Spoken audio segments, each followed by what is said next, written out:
or E3 2019 is over, and what no better way to give my list of top 10 games at E3 2019 than with this video today. But before I go and do all that, I want to apologize that for no videos for Wednesday or Thursday. I thought I was gonna get those ready and I didn't have any videos ready, to be honest. So this list is basically completely made up of games that were announced at least this year or at E3. No games that we didn't already know about that we got information on, just games that were strictly just announced or given gameplay, something like that, that had to do with 2019 gaming wise. So we're gonna go off on number 10, and that is Astral Chain. We saw gameplay of this over at the Nintendo Treehouse Live, and I think we got a release date for the game as well. There will be a text on the screen if we ever did.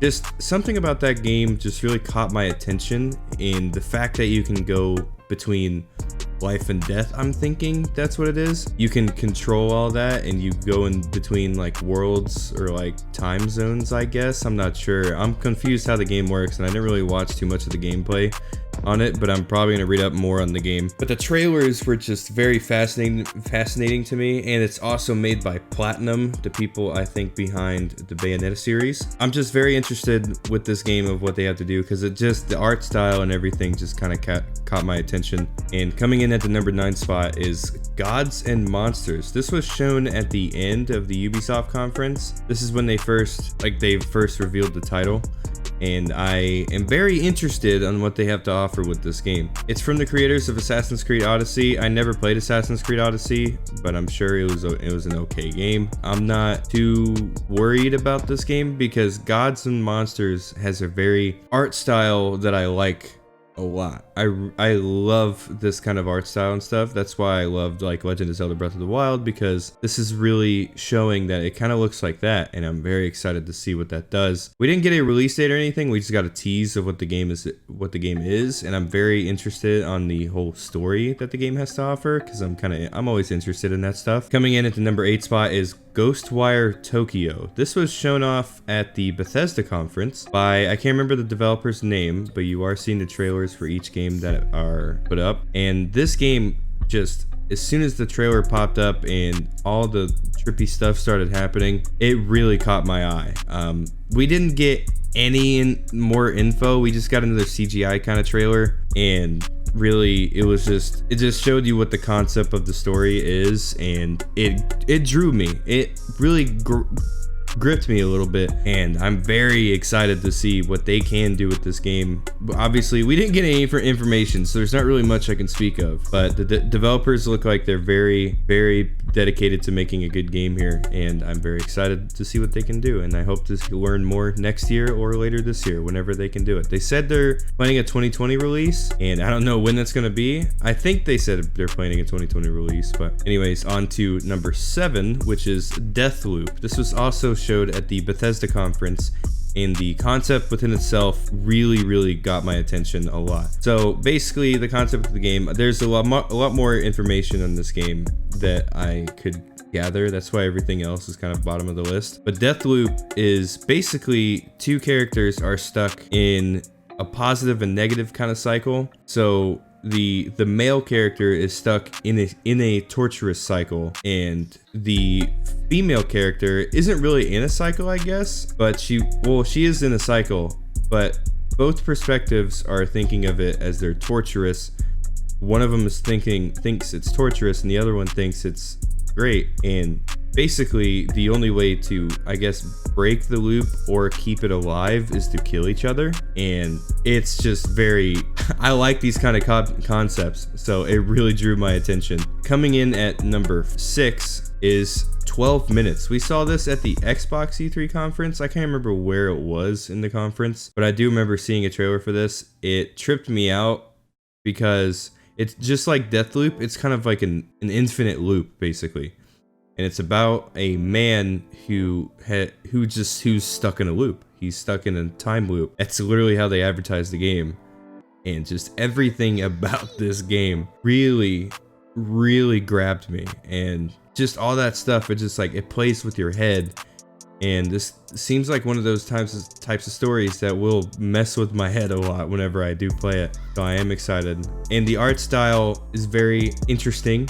And I like the whole top-down concept of it and how all the outcomes that you can see when it comes to endings. And I'm guessing 12 minutes by the title, it means that's how long each loop is. I'm not sure what the title means, but I'm very interested to see what they can do. I don't know if they got a release date, but the trailer did give us a bit of information, and this is probably the only trailer I'll link in the description. I might link all of them, but this one I will link in the description because you just need to see it for yourself. So on to the number 5 spot, which is Minecraft Dungeons. This game, I am a huge fan of Minecraft, and I've always wanted to see a dungeon crawler kind of game when it came to Minecraft, and this is exactly what we got. Minecraft Dungeons is literally just Diablo, but in Minecraft, and I am very, very stoked to see what they do. I don't remember if they gave us a release date, but I do think they gave us a 2020 again. We got a lot of 2020s this year, but this nonetheless has me super pumped because it's basically Diablo 3 but in Minecraft, and it had me pretty stoked to see it. On to the number 4 spot is Spiritfarer. I'm not seeing a lot of people talk about this because, well, honestly, it was at a very poor spot when it came to the Xbox conference. It was right after the Cyberpunk 2077 stuff, when Keanu Reeves was announced to be in the game. As soon as he walks off stage, the trailer for Spiritfarer comes on. So obviously everybody's coming down from the Keanu Reeves stuff. And this game, if you weren't paying attention, the trailer just kind of happened. So I watched developer interviews on this game, and they were talking about what the concept of the game was. Basically, you're a girl who builds a boat who invites spirits to the boat.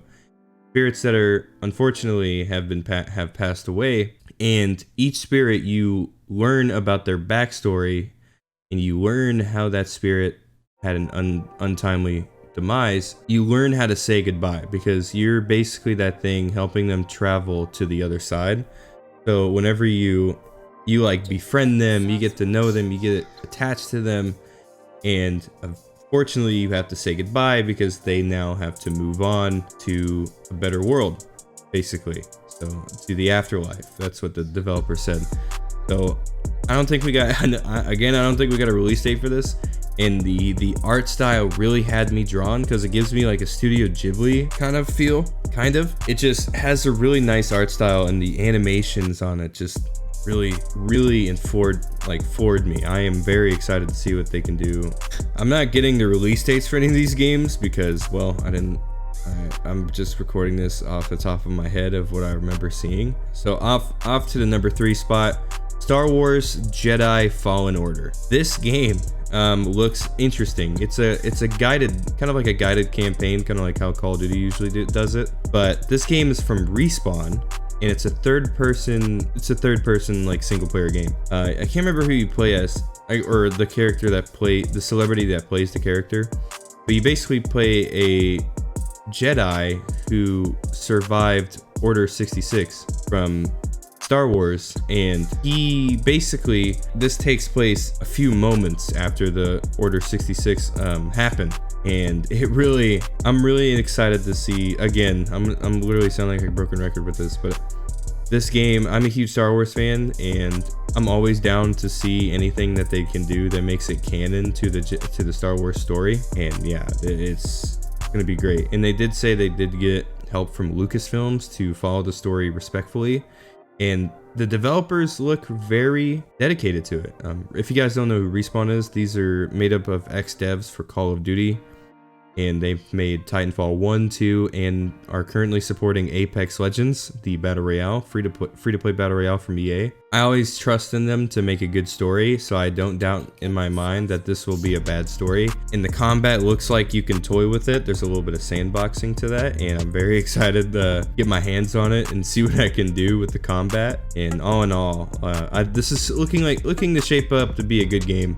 It was revealed this year, I believe. They have always teased that they were working on a Star Wars game, and they finally revealed it this year, and I'm pretty stoked, not gonna lie. Time to go up to the juicy stuff, which is number 2, and that is the Legend of Zelda Breath of the Wild sequel. They announced this at the very end of the Nintendo Direct. Oh my gosh. The trailer that we got for the game, I'll link that as well, but it's giving me a Majora's Mask Ocarina of Time atmosphere kind of vibe, and I'm very much digging it. And they confirmed that they were working on it, so we don't know the exact title of the game yet, but it is a direct sequel to Breath of the Wild, and I was hoping that they would make one. I'm sure they're probably gonna make the same, like probably gonna use the same world, just modified a little bit, and I'm completely okay with that as long as they just deliver a different story. And what we got with the trailer, man, it's horrifying, it's creepy, it's unsettling,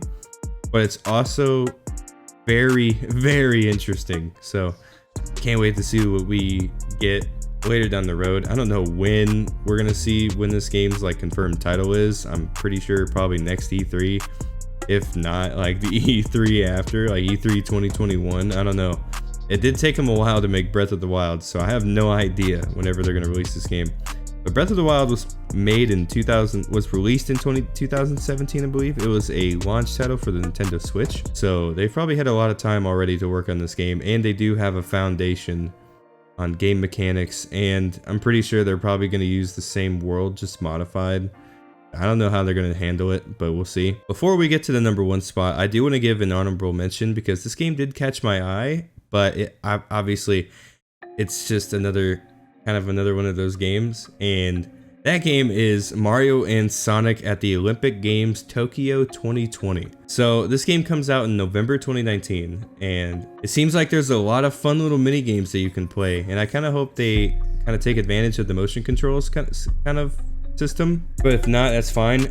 The skateboarding segment kind of caught my attention. There's just a bunch of other sports like rock climbing, but I'm very excited to try out the skating portion of the game, and just all around just looks like a ton of fun. And I always like when they release a Mario and Sonic game. I love crossovers, so it's great to see that they're doing another one. And now on to my number 1 pick, and that is